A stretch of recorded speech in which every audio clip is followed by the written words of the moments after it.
Hi, and welcome to another Boot Room. We're going to be looking at the 1-0 defeat to Tottenham. Watford set up in closer to a 4-5-1 than a 4-3-3 shape, as both wide players were far more active in defensive phases of the game, seemingly keen not to surrender the amount of space on the wings that had been done the previous week versus Brighton.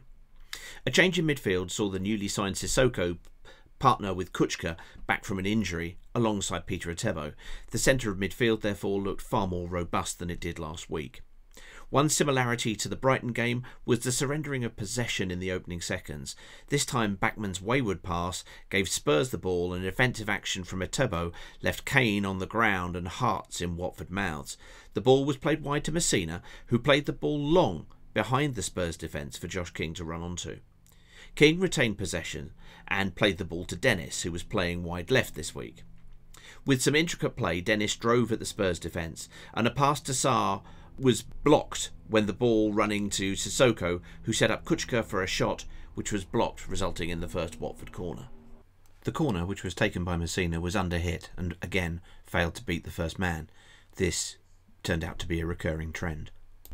Another recurring trend, this time entirely positive, was the pressing of both Dennis and Sarr. Here Sarr presses Reguilon into playing the way he's facing and back to goal. Now onto the Spurs' recurring themes. Throughout the game, Spurs targeted the Watford fullbacks and did this in two ways. The first was the recurring use of the right to left diagonal, switching the play wide as Cathcart continued to creep inwards towards his preferred centre-back position. The second way was the manner in which Spurs would target Messina. Here, Kane moves between Messina and Sierralta, pulling the left-back inside, creating space outside of his position. This is then targeted by Tanganga, who is released with a pass into that vacated space.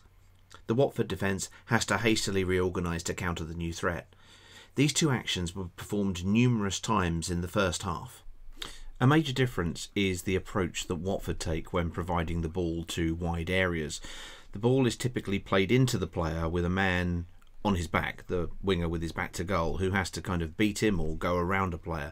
Very rarely do we play the ball into space for the player to run onto, which is a surprise at this moment in time, because as we know, Sarr and Dennis both have electric pace, and if we could use the ball in a similar way to Tottenham, I think it would be majorly beneficial.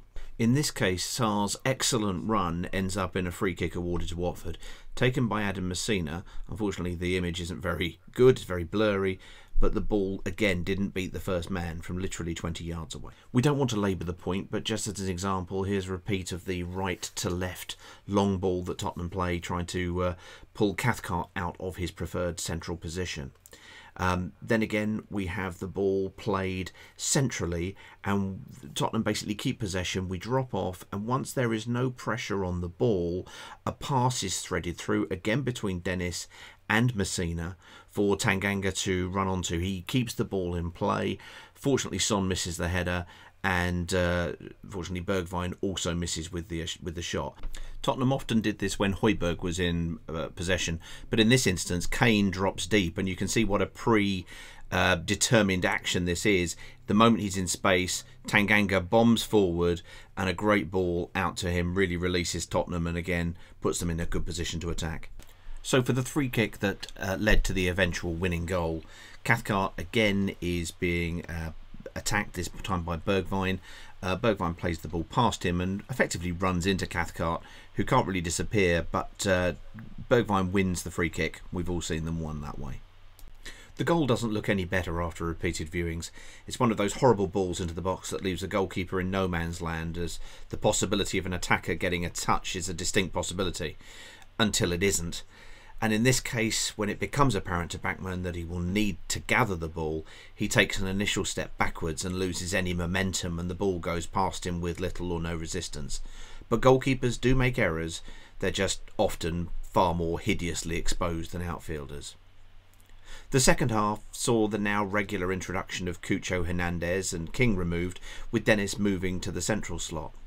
Tottenham overall had the better of the second half and created some chances late on, but I think we'll feel relieved to have got the win against a hard-working Watford side who were far more hard-working than the previous run out at Brighton, and should, with the improved fitness of Kuchka and Sissoko and better understanding and familiarity in the forward and midfield lines, go on to cause lesser teams some serious problems.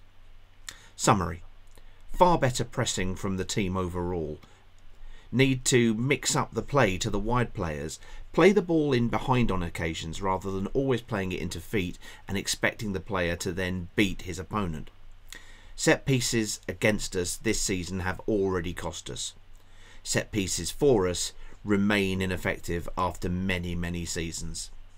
Tottenham are a fine side with a 100% record, and the performance should be focused on, and the positives from the performance more than the result, however hard that is to say.